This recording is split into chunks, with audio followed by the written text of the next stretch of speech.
Ouvrons à présent une large page consacrée à la religion et nous nous rendons au pied du mont Arafat. C'est à une vingtaine de kilomètres de la Mecque. Plus d'1,5 million pèlerins y sont réunis pour la deuxième étape du pèlerinage et pour l'invocation du Tout-Puissant pour la reddition de leurs péchés. Images et commentaires avec notre envoyé spécial en Terre Sainte, ici à Kanana.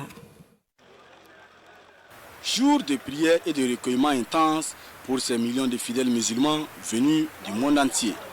Rassemblés autour du mont Arafat ou la colline de la Miséricorde, vêtus de leur hiram ou étoffe, seuls ou en groupe, ils implorent tous le pardon et la clémence de Dieu sous un soleil de plomb. Des moments intenses de dévotion, occasion surtout pour les pèlerins de solliciter le pardon d'Allah. Parmi eux, 8143 pèlerins burkinabés, présents également sur ce lieu sacré de l'islam pour invoquer Allah pour la santé, la prospérité et surtout la paix, la sécurité et la cohésion sociale au Burkina Faso. Que la paix revienne au Burkina Faso. Que les fils et les filles du Burkina Faso se donnent la main, car c'est ensemble que nous pouvons vaincre ce fléau qui gangrène notre pays. Donc je formule vraiment les vœux de santé, de sécurité à tous les Burkinabés. Et j'ai également formulé des vœux à l'endroit de ma famille, à l'endroit de toutes mes connaissances, pour que tout musulman puisse un jour pouvoir venir faire ce pèlerinage. De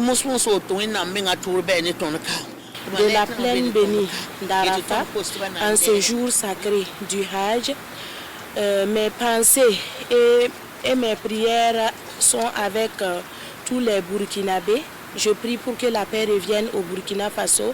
Mes premières prières sont à l'endroit du premier dirigeant du Burkina Faso et également les pays voisins de notre grand pays.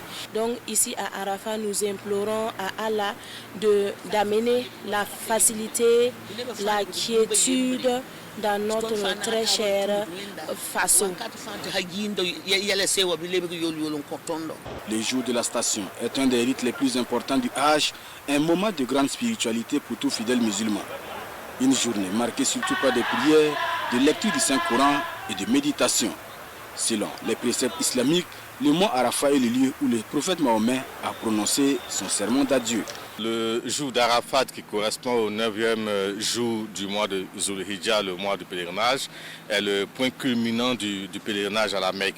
C'est un peu la carte d'identité du pèlerin. C'est à partir de cet instant qu'on dit de vous, vous êtes Hadja ou vous êtes Laji.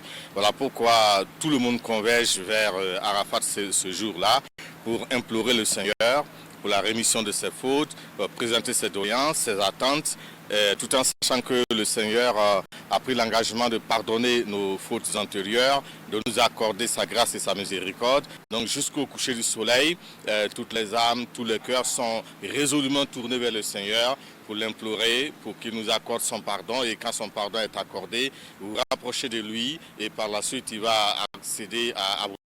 Une fois le soleil couché, les pèlerins se dirigeront vers Muzdalifa à mi-chemin et le mont Arafat pour y passer la nuit en plein air.